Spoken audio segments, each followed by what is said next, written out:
안녕하세요. 돈을 공부하는 남자 수페TV의 수페입니다. 이번 주도 증시 변동성이 상당히 컸는데요. 모든 자산이 하락해버렸습니다. 거기에 더해서 환율까지 요동치고 있죠. 미국 주식을 투자하는 우리에게 환율은 참 중요한 부분입니다. 한 주 이슈 정리와 함께 고환율에 어떤 투자를 해야 되는지 분석해 보겠습니다. 시작 전에 이런 영상을 계속 받아보고 싶으시다면 구독과 좋아요 그리고 따뜻한 댓글 부탁드립니다. 여러분의 관심이 저를 행복하게 합니다. 감사합니다. 먼저 이번 주 미국 4대 지수 현황을 보면요. 다우존스는 1.2% 하락했고 S&P 500은 1.6%, 나스닥은 3.1% 빠졌습니다. 안타깝게도 채권도 0.8% 하락하면서 함께 조정을 받았는데요. AI 거품론이랑 과잉 투자에 대한 불신이 커지고 있습니다. 미국의 모든 자산이 하락한 한 주였습니다. 이번 주 S&P 500을 보면 빨간색이 많은 부분을 차지하고 있지만 초록색도 곳곳에서 보이고 있습니다. 다행이고요. 크게 조정받은 기업 3곳을 보면 첫 번째는 반도체 분야입니다. 엔비디아를 비롯해서 브로드컴, AMD, 퀄컴 모두 같이 하락했죠. 중국이 외국산 반도체 사용을 금지하자 이런 일이 벌어졌습니다.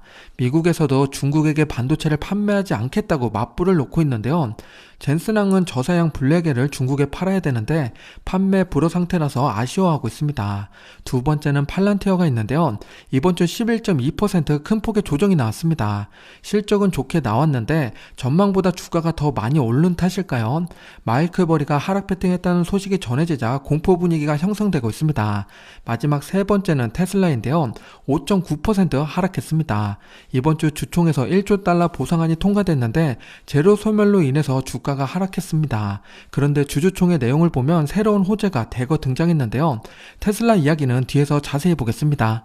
테마 ETF 바로 밑을 보겠습니다. 왼쪽에 섹터별 현황을 보면요. 섹터별로 다르게 움직이고 있죠. 크게 하락한 섹터는 정보기술로 4.1% 빠졌고요.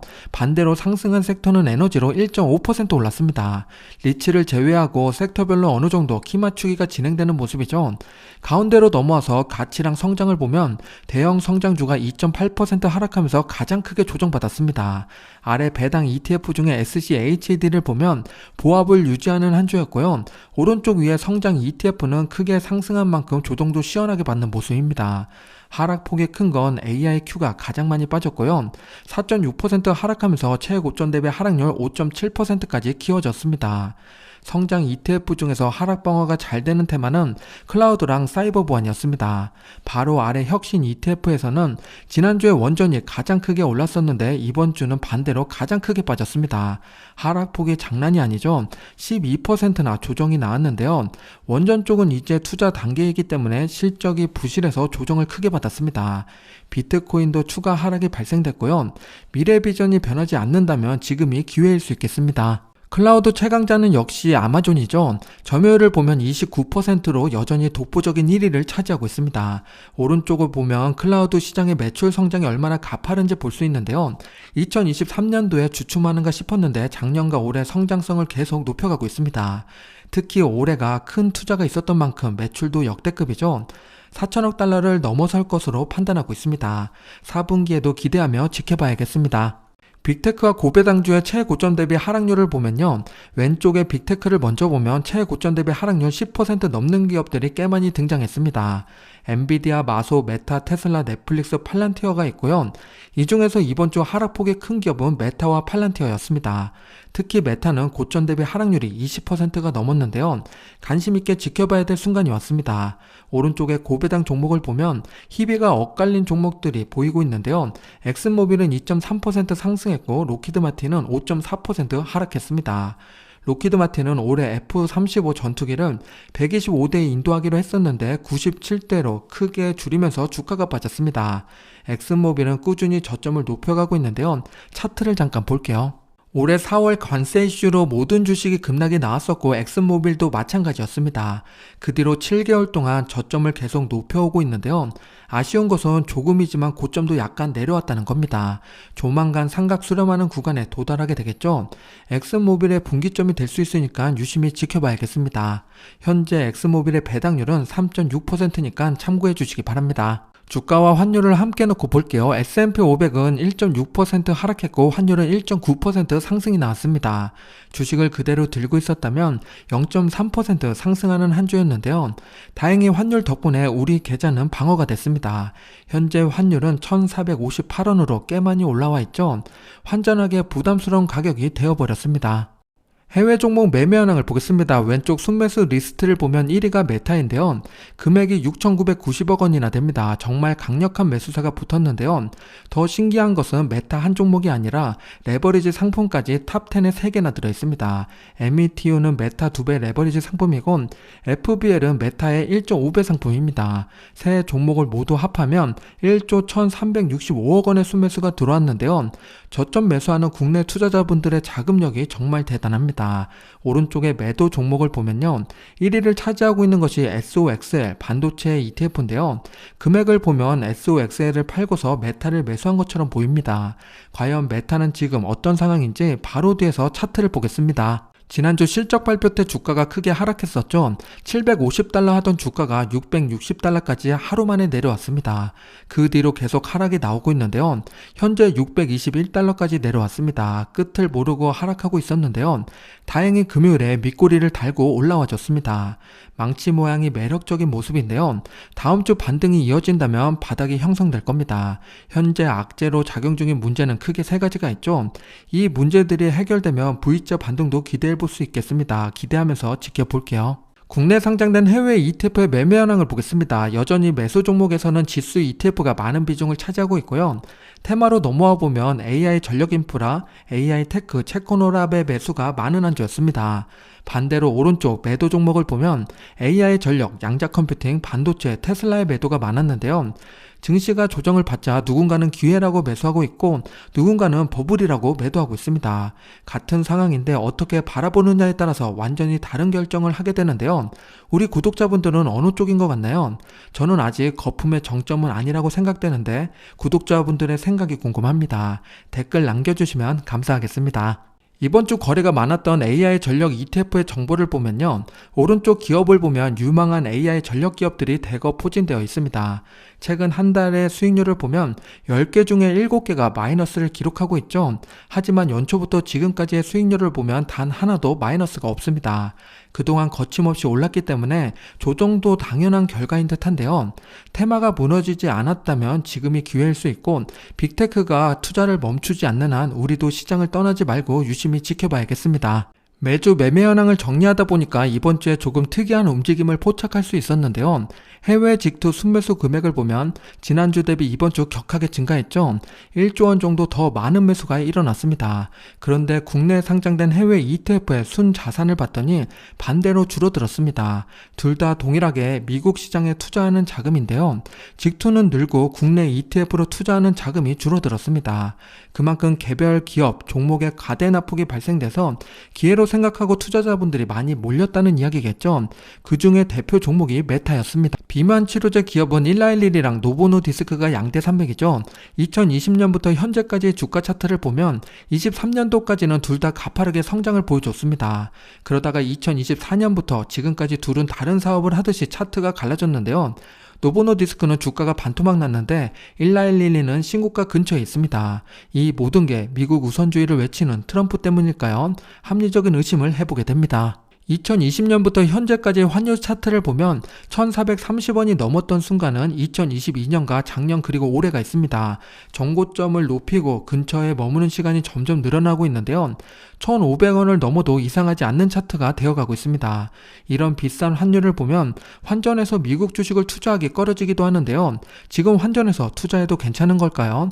어떻게 하면 좋을지 자세히 파헤쳐 보겠습니다. 환율의 변화를 이해하기 위해서는 한국의 기준금리를 먼저 봐야 되는데요. 3.5%였던 기준금리가 어느새 2.5%로 내려왔습니다. 최근에 동결한 상태를 유지하고 있는데요. 한국 돈의 가치는 현재 2.5%입니다. 국가별로 기준금리 전망을 살펴보면 인도가 5.5%로 가장 높고 그 다음은 미국, 중국, 한국 순입니다.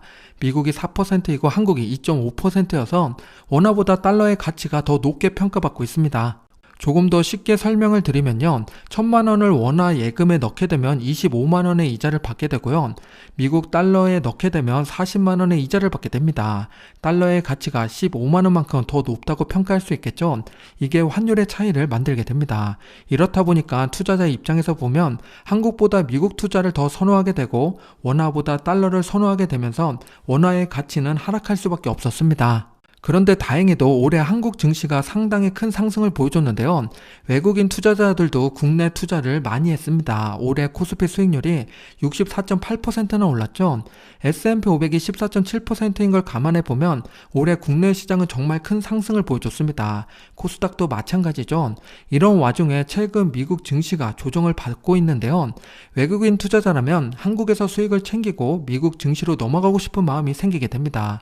실제로 외국인 자본이 최근 들어서 많이 빠져나가고 있고요.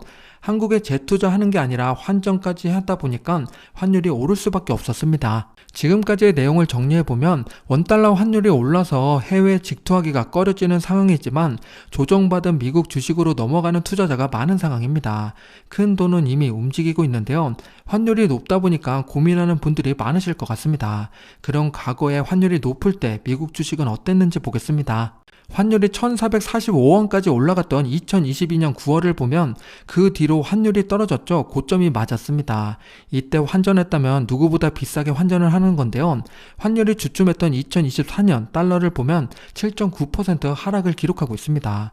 그런데 이때 환전해서 미국 주식을 샀다면 어떻게 됐을까요?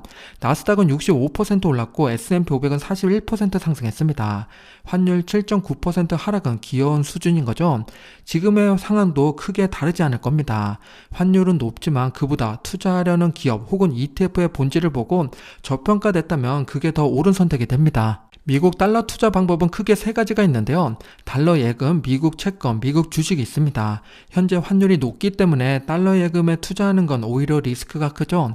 예금이나 CD금리라면 국내가 더 괜찮을 수 있습니다. 하지만 미국 주식을 투자하려고 생각 중이라면 기대 수익률이 높기 때문에 조정받을 때 매수하는 것도 방법이 됩니다. 국내 시장과 미국 시장이 최악의 상황이 찾아온다면 어떤 일이 벌어지는지 환율과 주식 투자를 함께 놓고 보겠습니다. 예를 들어 1,000만원을 투자한다고 가정해 볼게요. 환율이 10% 움직이면 100만원의 수익과 손실이 발생될 수 있죠. 거기에 더해서 주식이 20% 움직이면요. 나의 자산은 700만원에서 1,300만원까지 범위가 더 벌어지게 됩니다. 자산 격차가 600만원까지 벌어진다는 이야기죠. 가장 좋은 시나리오는 환율과 주식이 함께 오르는 거고 반대로 가장 나쁜 시나리오는 환율과 주식이 함께 하락하는 겁니다. 한국과 미국의 위기 순간이 올 때 환율이 어떻게 움직였는지 한번 볼게요. 한국의 위기였던 IMF 때를 보면요. 환율이 1995원까지 올라갔었습니다. 그 당시 평균 환율로 계산해서 연도별로 찍어보면 50% 급등이 나온 건데요. 내가 원화를 1억 들고 있었다면요. 달러 기준으로 내 자산은 5천만원 줄어든 겁니다. 반대로 미국의 위기였던 리먼 사태 때를 보면 환율이 내려간 게 아니라 오히려 또 올라갔죠. 약 12% 상승했습니다. IT 버블 때는 환율이 더 올라갔었는데요. 속상한 이야기지만 미국이 위험해지면 전 세계가 위험해지고 미국의 바람이 불면 한국에는 태풍이 불어오게 됩니다. 그렇기 때문에 달러를 갖고 있는 것은 위기 때 안전자산의 역할을 하게 됩니다. 지금 환율이 높아서 환전하기 힘들다고 생각하실 수 있는데요. 저는 매달 환전하고 있습니다. 2016년부터 지금까지 계속 환전을 했다면요. 평균 환율은 1227원으로 수렴하게 됩니다. 지금부터 또 10년간 계속 환전을 하면 또 결국 평균에 수렴하게 되겠죠. 그래서 저는 미국 주식 투자할 때 환율을 신경 쓰지 않고요. 투자하는 종목이 지금 저렴한지만 봅니다. 간혹 국내 상장된 해외 ETF 매수하면서 환율 상관없다고 생각하시는 분들이 계신데요. 앞에서 소개드린 매매현황 20개 종목 모두 다 환율에 노출된 상품입니다.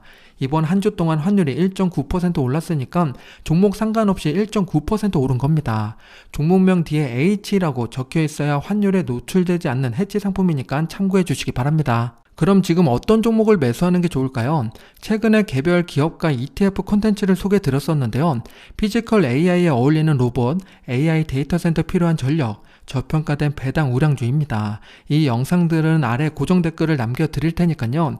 지금처럼 조정을 받았을 때 공부해보시면 좋습니다. 일론 머스크의 주식 보상 12단계를 보면 다음과 같습니다. 최종적으로 시총은 1조 달러에서 8.5조 달러까지 만들어야 되고요.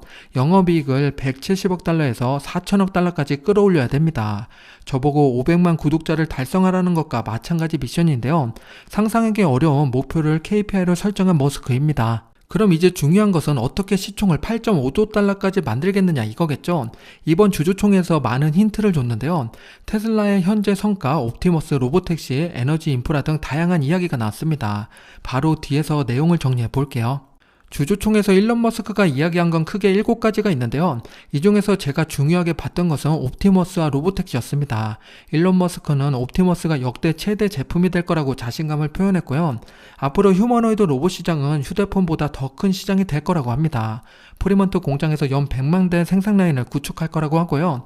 실제 로봇 생산 라인을 영상으로 보여줬는데 아직은 손이 많이 가는 수작업이 많았습니다. 좀 아쉬운 부분이었고요. 다음으로 로보택시는 2026년 4월에 생산을 시작할 거라고 합니다.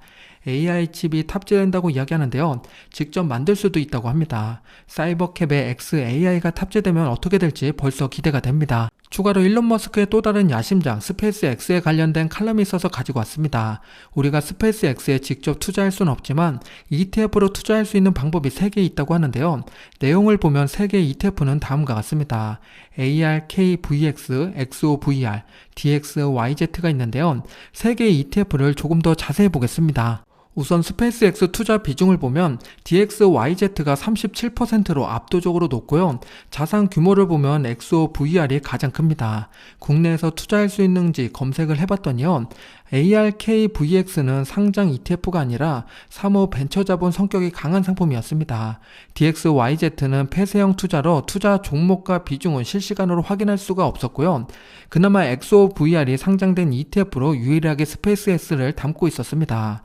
XOVR을 조금 더 자세히 볼게요. 오른쪽에 투자 기업을 보면 엔비디아가 1위이고 스페이스X가 2위를 차지하고 있습니다. 현재 투자 비중은 8.8%인데요.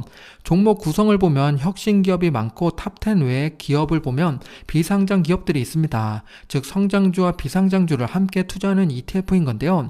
비중을 크게 담기엔 부담스러운 ETF입니다. 하지만 스페이스X를 투자할 수 있는 유일한 ETF니까 투자에 참고해 보시기 바랍니다. 이번 주에 대규모 합병 발표가 있었는데요. 2개의 배당 왕족주가 하나로 합쳐진다는 소식이었습니다. 그 기업은 바로 킴벌리 클라크랑 캠뷰였는데요.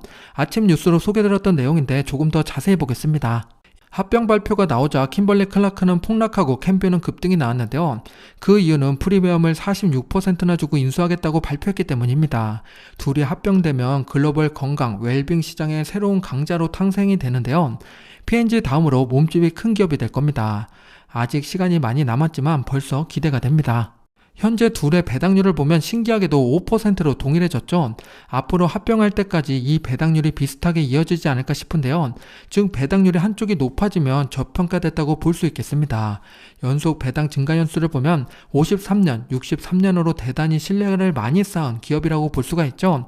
참고로 캠뷰는 존슨앤존슨에서 분사한 회사입니다. 각자 품고 있는 주요 브랜드를 보면요. 킴벌리 클라크는 크리넥스, 하기스, 코텍스 등이 있고 우리가 매일 쓰는 화장지와 생활용품들이 많습니다. 캠뷰는 타이레놀, 존슨즈 베이비, 리스테린 등이 있는데요.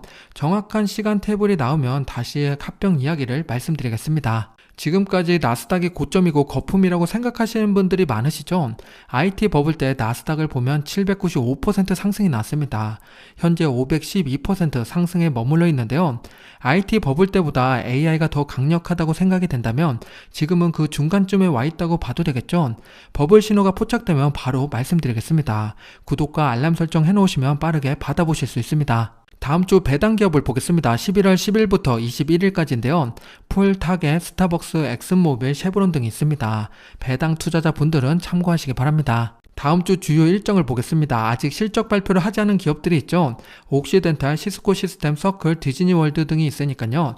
내가 투자하고 있는 기업이 있다면 꼭 챙겨보시기 바랍니다. 오늘은 찰리먼거의 명언을 공유드리면서 마무리 짓겠습니다. 큰 돈은 사고 파는 게 아니라 기다림에서 벌린다입니다.